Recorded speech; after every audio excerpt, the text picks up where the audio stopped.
Okay, so this is a copy of the content calendar.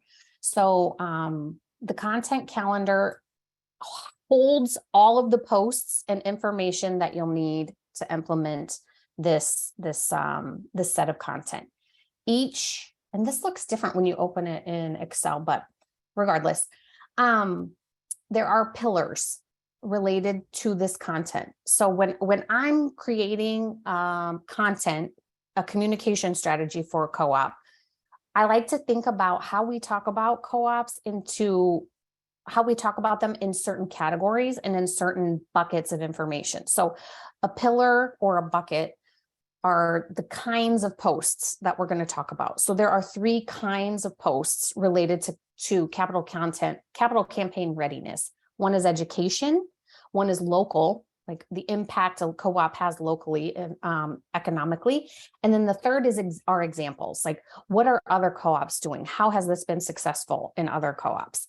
And then once a month, I suggest that we're including a newsletter article in whatever communication we're making with our owners. There should be an article about the capital campaign once a month in that. And so in this calendar, you'll see that there are 3 posts a week, basically an education post, a local post, and an example post every week.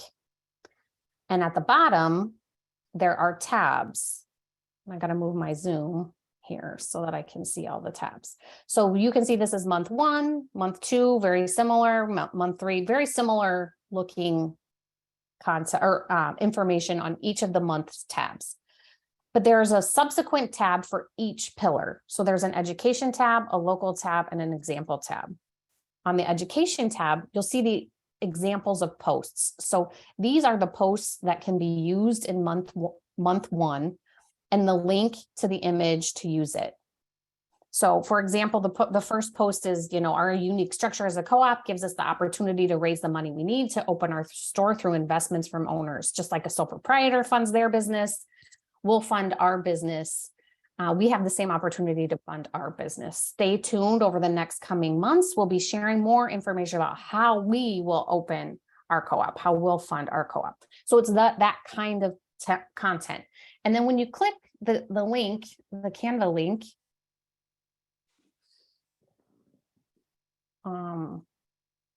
what's happening there?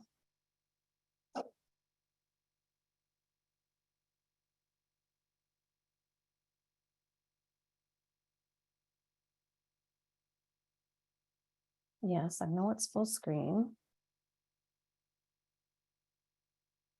No, I don't want to print that. Well,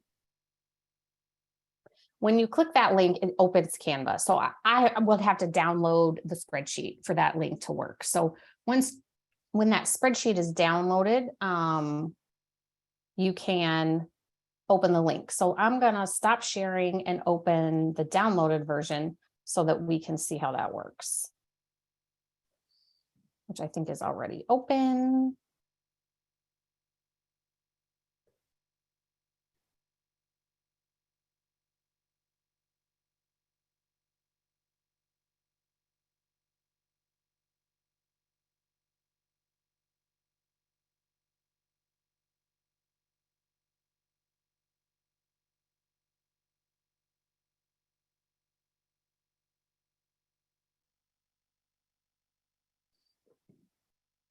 Okay, so while that opens, oops,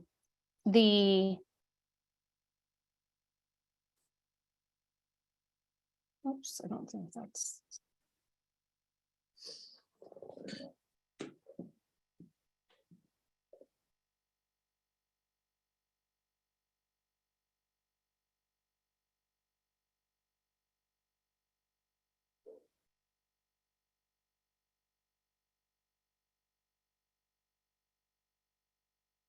Okay. Thank you guys for being patient. So when I'm in a downloaded version of the content calendar and I click on the Canva link, it will open up this template. So this is basically telling you that a template was created and you can use the template. So then you open that template and you'll have the opportunity then to edit this template to fit your co-op. And as it's coming up here, so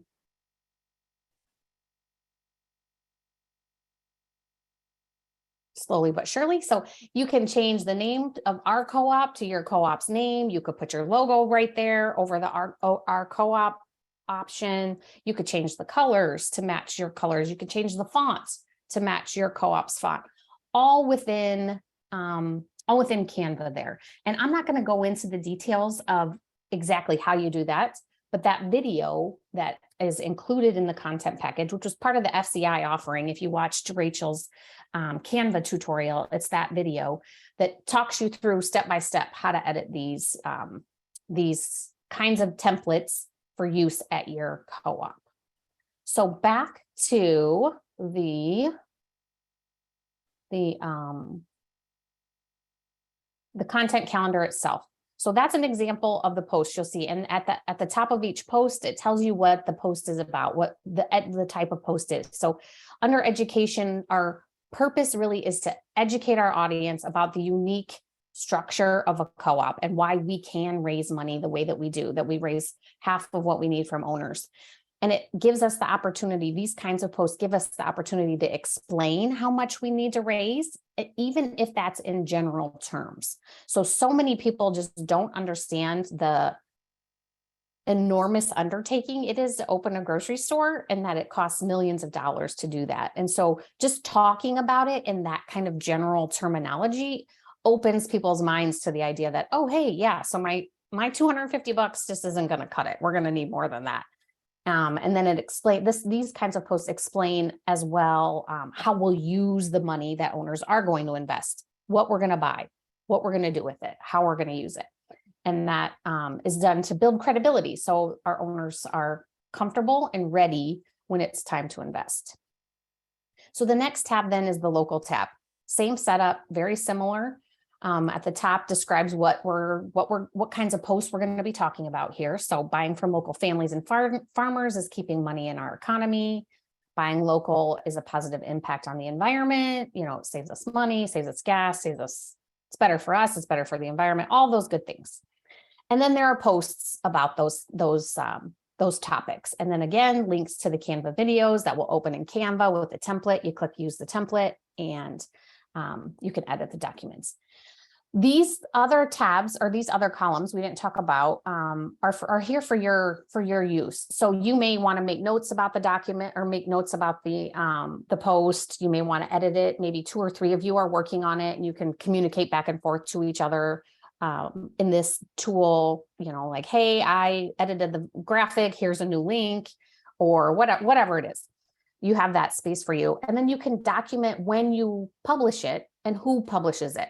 So if there are 2 or 3 of you, you can say, okay, 2/23, Katie published this and I put it in social media and I put it on our website so that you know where it's been used over time. And so that will help you, when you go back to reuse some of these graphics, because I hope you will. This is content you can use over and over again.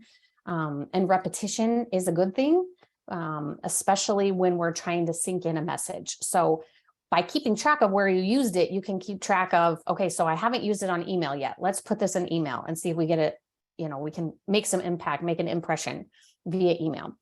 And so that those columns are there for that purpose. And then under the examples tab, we're looking at real life examples of co-ops who have raised funds, doing it, raising funds through capital campaigns.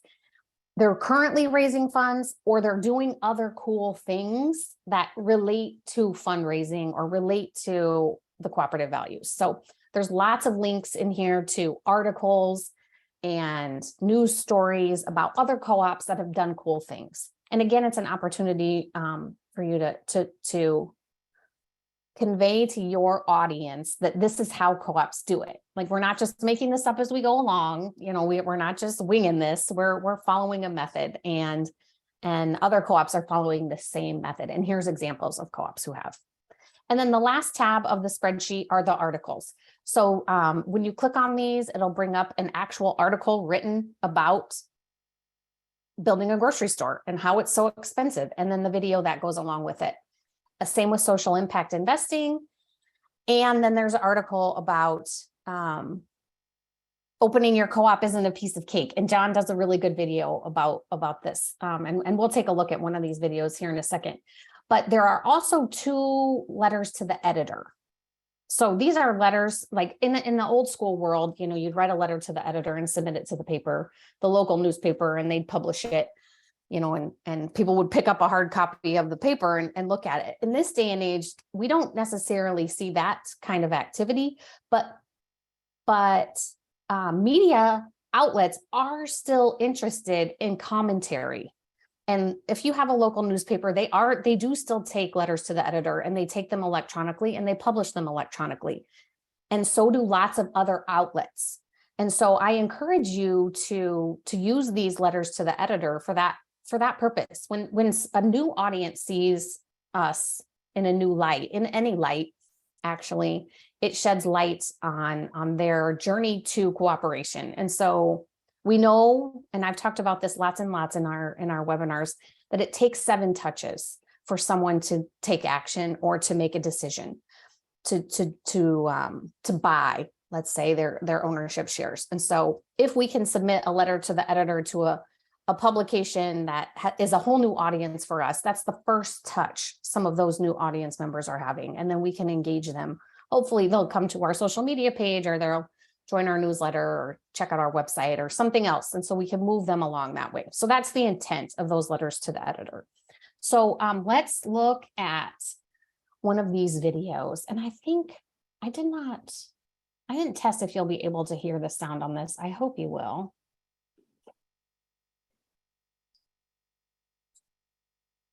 Are you able to hear the sound? Oops. No, you weren't. Okay.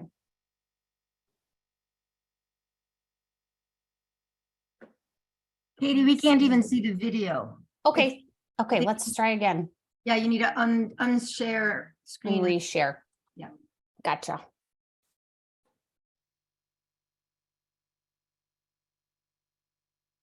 Okay, here.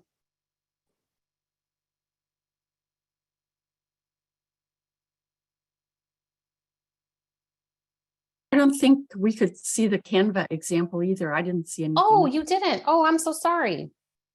Okay, I'll go back to that. Here, let's do that here quick. By the way, Katie. Yeah. Our local newspaper, if we write up an article, they'll put it in the paper.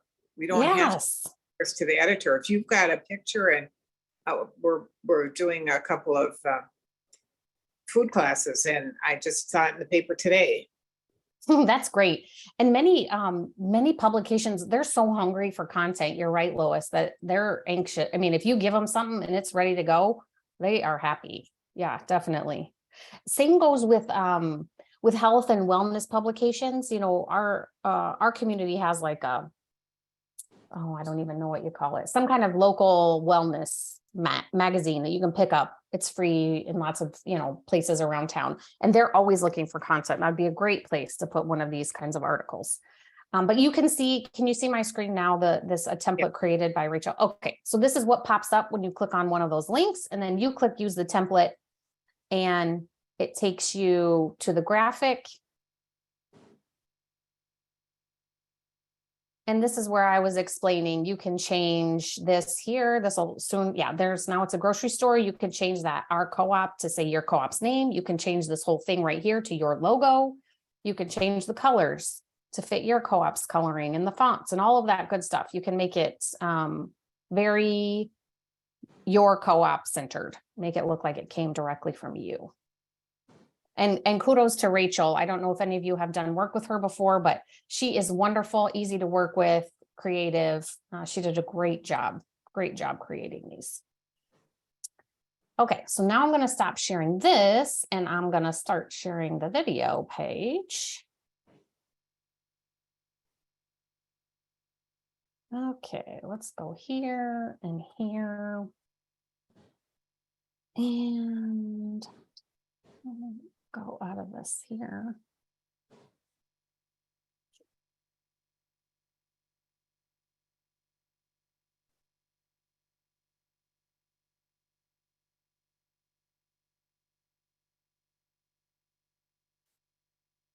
Can you see in here?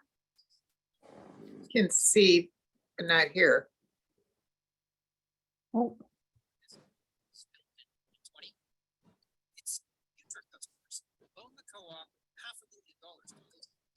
so you cannot hear? Faintly. I hear a little bit. Maybe you Okay. can turn it up. Okay, yep. Let's try again.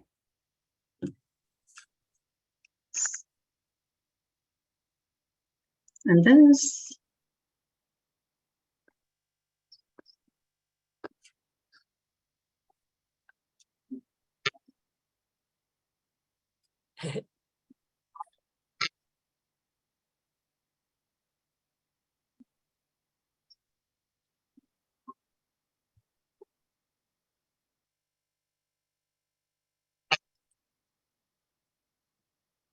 No. You could try closed caption. Ooh, let's try that.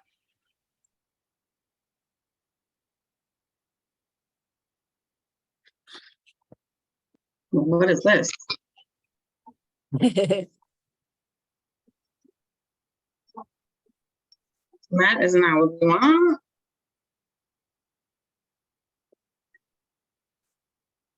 Okay, not that.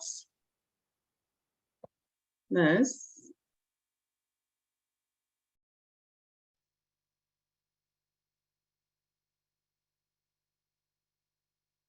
Do you see a little box that says share sound? Because whenever I try to share, you got to click that. Otherwise, you can't, people won't hear. Okay, let's see here. Let's go back to you here. Share sound. And this.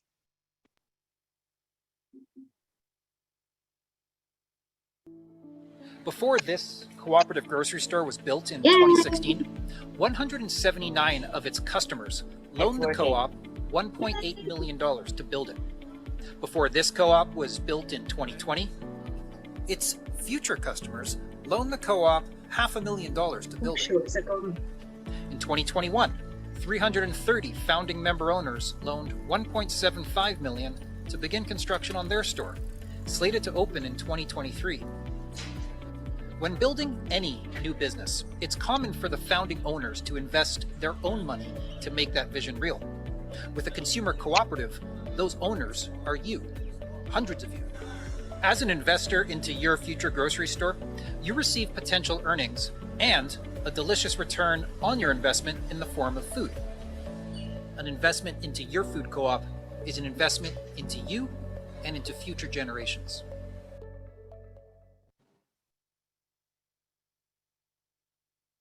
This is the next one. Oh, no, it's not.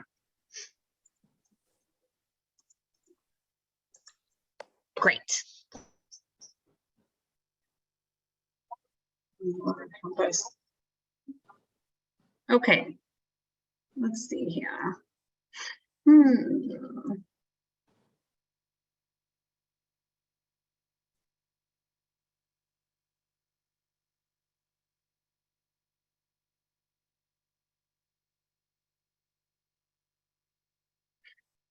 Okay. I think we're back to normal, right? You can hear me still? Okay, good. Okay, so that's the 1 minute video John did. What do you guys think? Yay. And these are so we've got 1 minute video, a 2 minute video, and a 3 minute video. So the 1 minute, as you saw, is kind of an introduction about funding. And then the second one is a little more involved, a little more examples. Both of those are intended for use on social media. The third video, the 3 minute video, is probably better suited for an email or a website video. Because it's longer, it's not going to get the same kind of traction that a shorter video does on social media. But they build on each other, and they build on the thought process that it takes a lot of money to do what we're doing, and it takes all of us working together. And the third one, he uses a piece of cake and talks about a local bakery that built the cake, that the store buys, that sells to the owner, and then that owner reinvests it in her community. It's a really great video. And I won't take up three minutes of our time today for us to watch it. You guys all have access to it. You can watch it. But it is available, and I think it's going to be helpful and useful for you guys. And those videos are designed to be used with an email. So at the time you would send an email that includes the video, then you could post that to social media as well. And they would build on each other and feed each other. So they're designed to be used together. So questions so far about the content? Yes. Let's go. I have a couple of in-person presentations coming up at a conference. Mhm. And I use the videos there. Yes, you can. Okay, wow. Yep, these videos are designed to be used freely. And I talked about funding initially at the beginning of our session here, and how co-ops pledge a little bit of money and we cover the costs of these packages. This package was funded by the Illinois Cooperative Development Center in full. So many of you made pledges, and then the Illinois Cooperative Development Center actually paid those pledges. So the content is paid for and available and ready to be used widely and freely. You have full access to use however you see fit. And let's see, Chrissy. Do you imagine that the examples and the articles will be updated regularly based on new examples and new stuff that might come out? Or do you think that's probably good to take us through a certain time period? Yeah, so this content is designed to be used now, current date, so I would say it is useful. It's probably useful for at least a year. The examples won't be too old. I would say if you're talking about an example within a year, you're still good. After a year, we're probably going to have to look at, what examples we're using, and we'll have new data too. But for right now, I'd say this is valuable, useful for a year, for at least a year. Okay. Susan.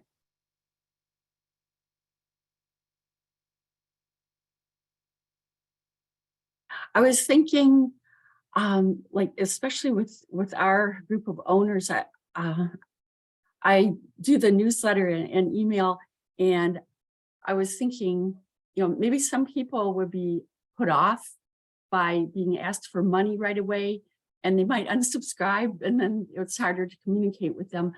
And I was thinking maybe it would be best to start with like benefits of the co-op, of having a co-op, like supporting local, kind of soften people up a little before you actually start asking for money.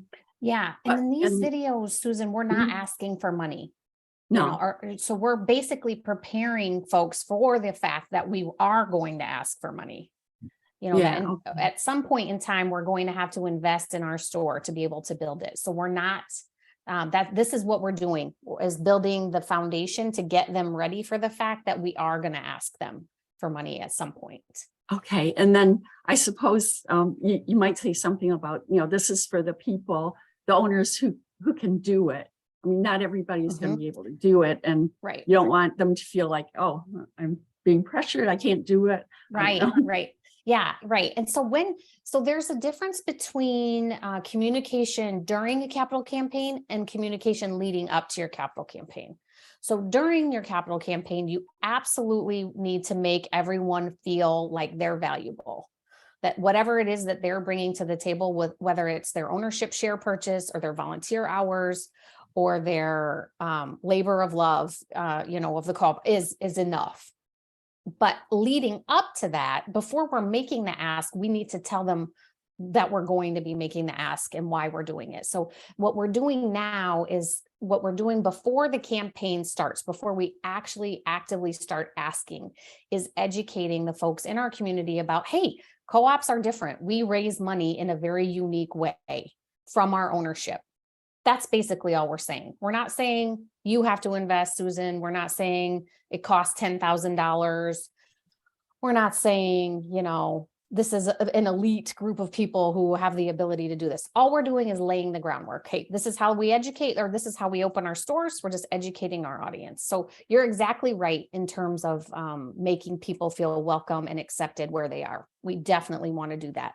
What we're doing right now is preparing them for the fact that we're going to be asking them for something. And then at that point, then that's when we tell them, hey, what you're doing now is enough, or your $50 donation is just as valuable as a $50,000 loan. Every dollar matters. Great questions. Great questions. Okay. Let's see, Darlene, I think you are next. Okay, so there's 3 different content areas. There's the education, the local impact, and then the examples. So I'm assuming that you intermix those throughout the 90 days, correct? Right. The way I have it scheduled on that calendar, Darlene, you'd know, if you take a look, there'd be one kind of each of those posts every week. So Monday, Wednesday, Friday is the way I've got it. So Monday would be local, Tuesday would be examples, and Wednesday would be education, or whatever. Friday would be education. Yes.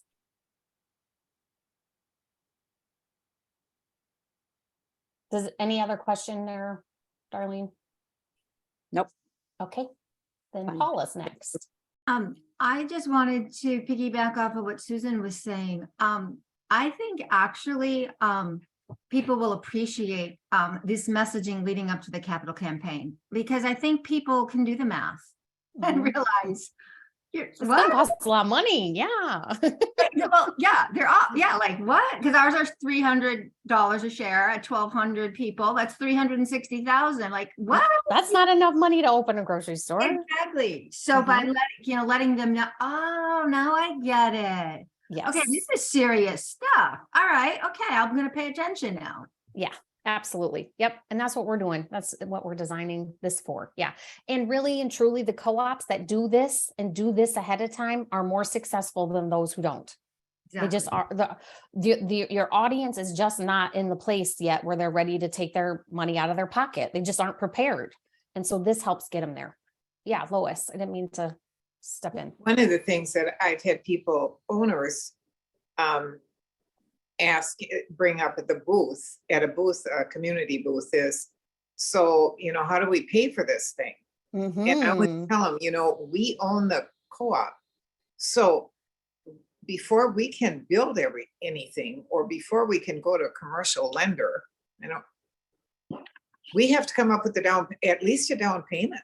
Right. The more we raise, the less debt we have. Yep. And that just seems to, be like a light bulb going on. I get it. Yeah. Yeah. And you know what, Lois, I've never used that down payment terminology, but I like it. That's exactly what we're doing. Yeah. Yeah. Okay, Joe, you've got your hand raised. Yeah, hi. I was just wondering, do you typically when you start the campaign, do you not do other posts? Do you just do those 3 posts a week, or do you is it most effective with just focusing on that and just doing those 3 posts basically? Yeah, that's a great question, Joe. So this is pre-campaign time. That's three posts a week. 1 email, 1 article a month, and then a couple of those letters to the editor. But when you're in a capital campaign, you have to increase that intensity significantly.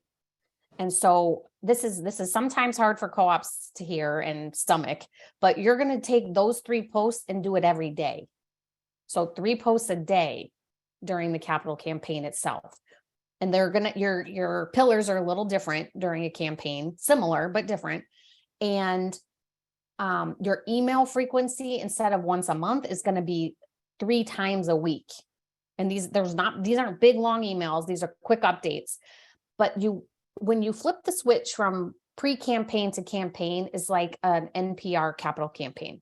When they're raising money, I don't know if you ever noticed, when you turn on the radio and all they're talking about is raising money, raising money, raising money. And I encourage you to listen when they are raising money, because they're good at it. And a lot of their terminology we can use in our terminology. And in fact, when I'm driving and listening to NPR, I'm almost always taking voice notes, like, oh, I like that one. I like how they said that. That's a good way to talk about raising funds. But regardless, it's that intense. So your communication during your capital campaign is going to be, your owners are going to hear from you more frequently. They should hear from you more frequently. And it should be, to get to the root of your question, about 90% capital campaign based when you're actively in your campaign. There's room for other things. You know, you're going to have events, you're going to need volunteers, you know, you're going to want to talk about what's happening in the community. And that other 10% is what you fill in there. So if you're posting 3 times a day, five days a week, that's 15 posts a day. You get 2 posts that aren't going to be capital campaign related, basically. And your emails, you know, should be very capital campaign centered, maybe with a little blurb about something else happening at the co-op towards the bottom. But great questions. Sounds good. And in relation to the 20 and 20 and 30 and 30s, do you just stick to solely those types of like maybe do like 3 emails during those as well? Like, Yeah, or- yep. So what Oh. I do, and the way that the content is laid out for you, there's an introductory email. So you send out a note to your owners announcing, hey, we're going to be doing this. We want to get 30 owners in 30 days, and here's the logistics. And then about halfway through, you send them an update. Hey, you know, we've gotten 16 of the 30 or whatever the number is, and only X number of days left. And then towards the end, if you did 20 owners in 20 days, I do one more email the day before it ends. So like, this is your last chance. And then, if you're doing a longer one, like 30 days, I'd probably do 2 more, one a week out, a week before it ends, and then right before it ends. And then it's always a good idea to send an email afterwards to celebrate and announce what happened. You know, we made it, we hit our goal, thanks so much, after the fact. Thank you very much. Yep. Yes, Sheila. Hey, y'all. So you were mentioning earlier, I think Susan kind of brought it up and I commented on it in the chat about kind of running cold right now. Mhm. And you also commented, I think it was to Darlene, about starting to paint by numbers, but kind of stretching it out Mhm. a little bit, where I think she had asked, like, do I start in July because I'm going to jump in October? And then you talked about stretching it out. Would it be too aggressive or too much to handle? And regrettably, my partner Siri, she had to jump off, to almost run, like overlap some of these. Is that, you know, is Yeah, it tell me more. Keep and talking. VR overkill? I don't know. I guess I'm just kind of thinking out loud. It's like, let's just take the, in our case, we've had, and Katie, you know a little bit of our backstory. We've had a rough go, right? The past, year, 18 months. And I think we need to re-engage probably with the whole storytelling,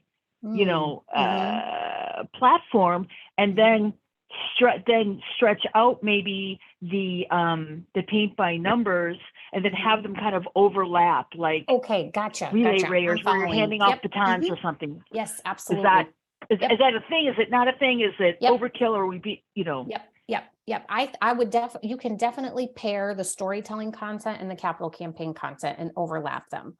I would start with storytelling and then slowly start to weave in some capital campaign content, and then transition out of storytelling into more capital campaign, into only capital campaign. That would be a good transition.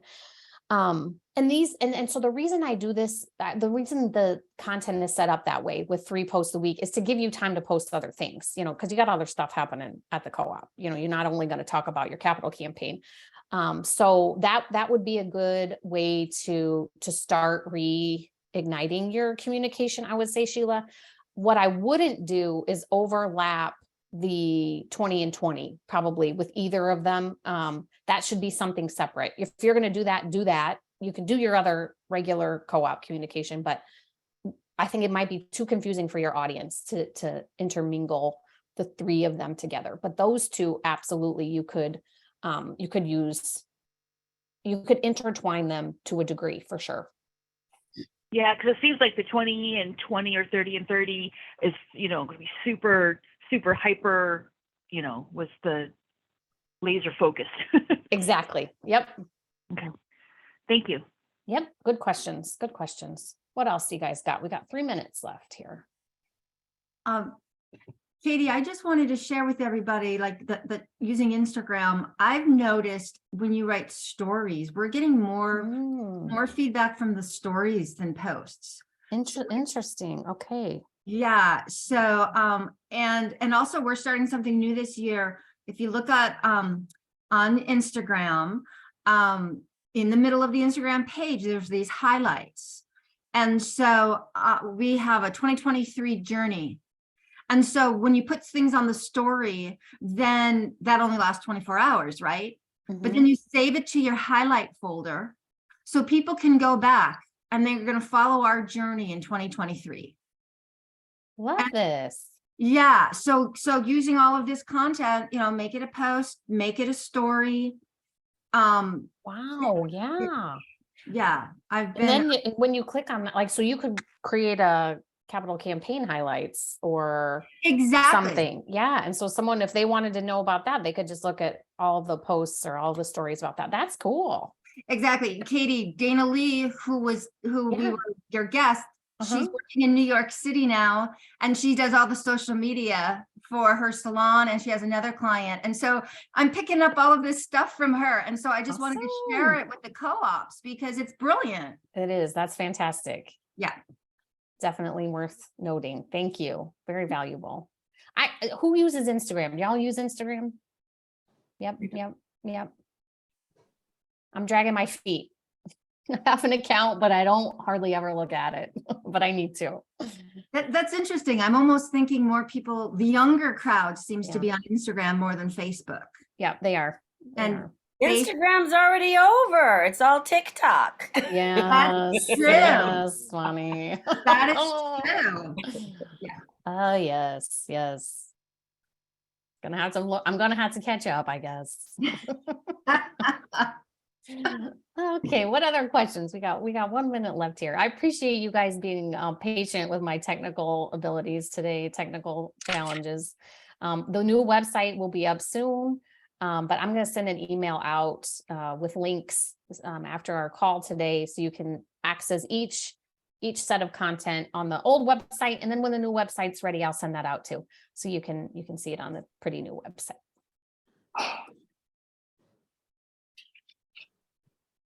I just want to say before we leave just how fabulous this is, Katie. You are amazing. I love, these are such great ideas. You're so helpful for all of us startup co-ops. I mean, this is just brilliant. I just love your campaigns.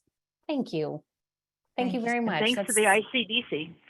Absolutely. Yes. Yeah, Todd, amen to right? that. Todd is his name? Yeah. Sean. Okay, not Todd. Cool. Yep.